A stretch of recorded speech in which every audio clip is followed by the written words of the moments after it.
The internet has completely changed the music industry, particularly when it comes to music piracy. Two famous cases of internet music piracy involve Metallica and Nirvana. Do you feel this back there? Napster was launched on June 1st, 1999, and quickly became a worldwide phenomenon. Napster is one of the first peer-to-peer file-sharing sites, meaning it was one of the first sites which allowed for users to upload and share different media files with one another for free, like music, without the knowledge or permission of the artists who made the music. Napster quickly gained millions of users worldwide, peaking in February of 2001 with approximately 26.4 million users. Metallica's song I Disappear was scheduled to be released on May 9, 2000 as part of the Mission Impossible 2 soundtrack.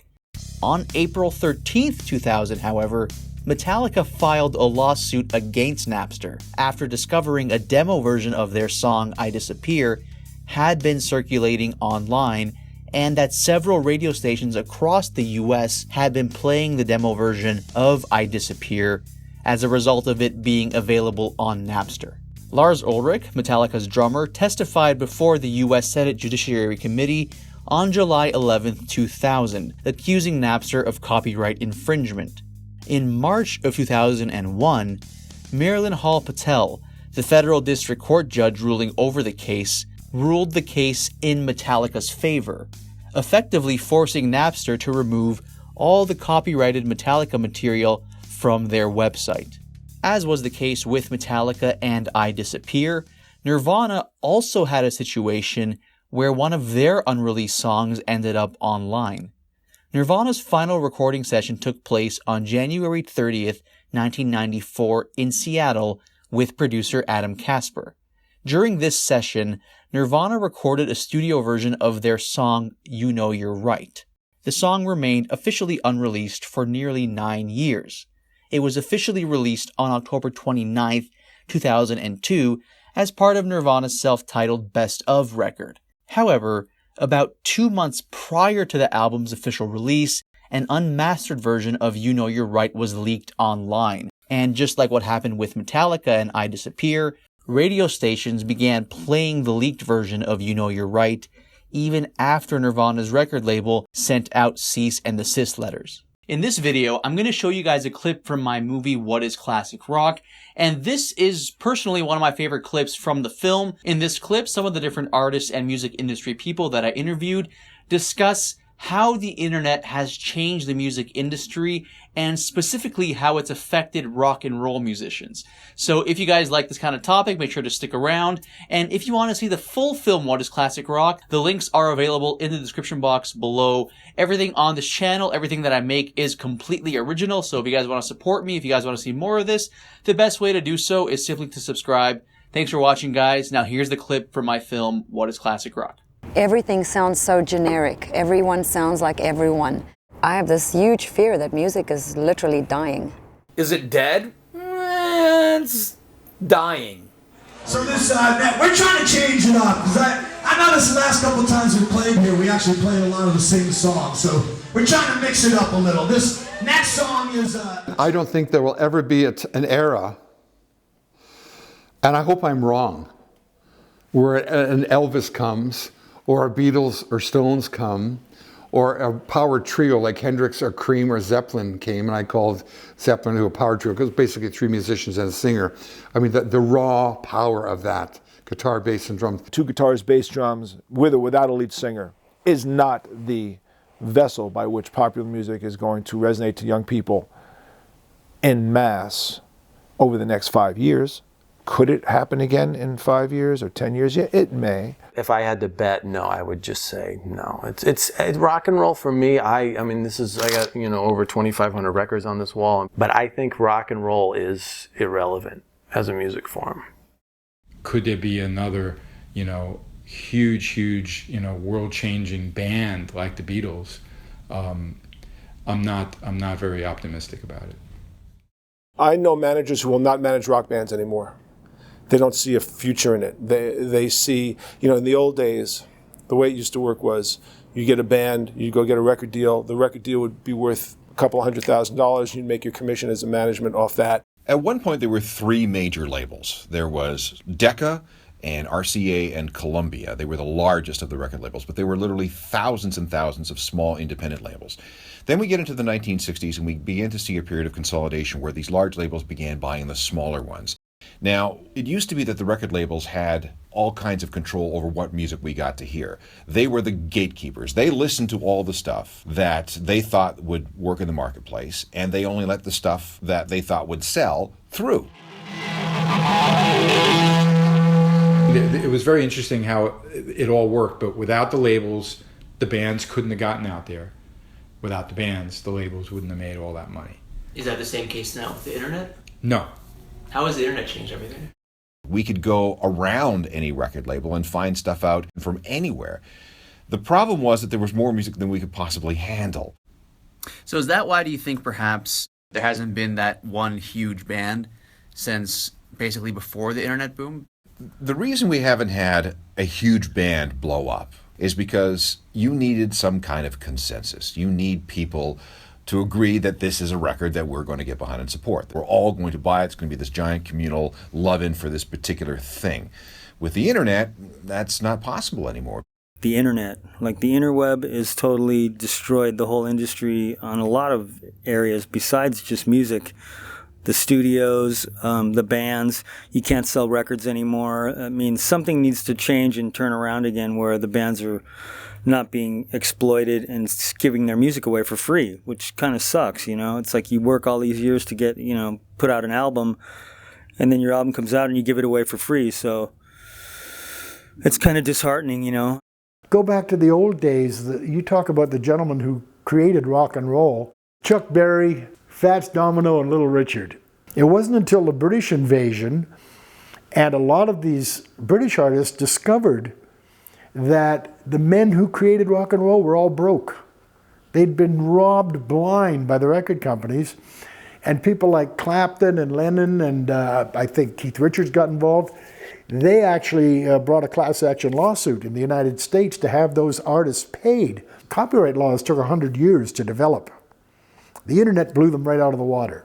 The second a record's released, it's up on all these free sites, and there's still, you know, all kinds of people out there these days who still choose to steal music and that, and you know, like anybody else, for the work that you do, you like to get paid at the end of the day. Like, bands don't make any money, and then you wonder why bands break up, and that's why they don't exist, and that's why bands can't tour. You can't get past that developing stage. You're done. You hit a wall, and that's it. Yeah, and that's sad. And we were lucky that we were just starting. We just passed that development stage kind of thing when all the internet and stuff and all that was happening. Yes!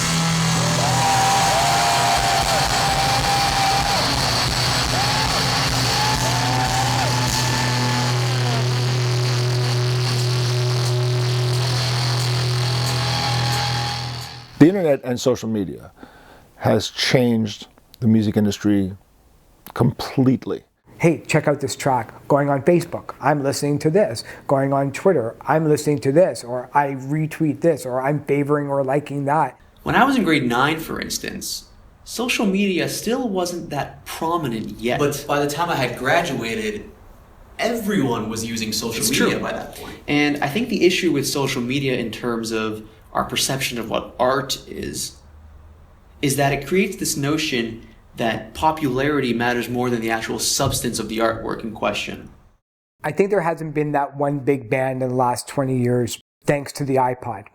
I'm 45, so when I was growing up in high school, you had the rockers over here, the metalheads over here, the stoners over here, the jocks over there, and the pretty people over there. Everything was very, very tribal. You were a pop fan, you were a country fan, you were a rock fan. Today, though, everybody has one of these. The iPod changed everything.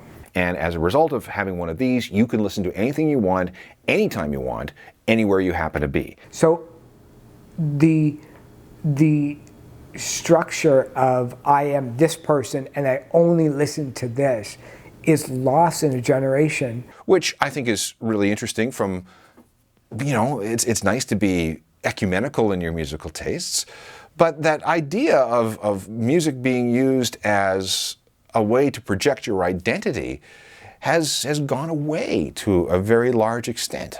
You used to line up and wait for your favorite record to come out and go to the record store and buy it. All that's gone now. It's just like, it's on demand. It's like, okay, somebody put out a record. Oh, I'll click on YouTube. I'll listen to the stream. I don't know. Maybe I'll buy the download. Maybe I won't. I mean, it's just disposable now. The days of the Eagles and Queen, the way those bands made it, those days are over. If there's ever going to be that one big rock band again, it's going to take someone who really understands the way the music industry works in relation to the internet and technology. Nowadays, you can actually get a really decent guitar like this for not a lot of money, which I love. But, you know, don't get me wrong as far as when it comes to technology, I'm not a Luddite. I mean, I think I'm in favor of it's not the technology's fault. It's how it's used, you know, or abused. The good thing about the internet is I meet people like you. I meet people younger than you. They're listening to classic rock and I go, hey, how do you know about all this classic rock stuff? And they go, YouTube, man. I heard it on YouTube. It's so cool. And so I'm like, okay, you know what? The internet is actually keeping classic rock and the good, real music alive. I went and saw the Rolling Stones in July this past year. And, you know, it's 3 generations going. It's the grandparents, the parents, and the kids going, you know, like who would have thought that? For bands like us who rely on ticket sales, not on album sales, we're happy that the music is disseminated over every possible platform you could possibly have for free, because people will hear it that never heard it before, and then all of a sudden you are in demand in places that you could never think that you'd be in demand. One of the best concerts I've ever been to was System of a Down's performance in Yerevan, Armenia, in commemoration of the Armenian Genocide Centenary. My sister and I met people from Brazil, Finland, Australia, people from all over the world. And they learned about this concert through the internet. Europe and South America and Asia and India and the Middle East, believe it or not, are huge places. And these are places that have just recently been exposed because of the internet and social media.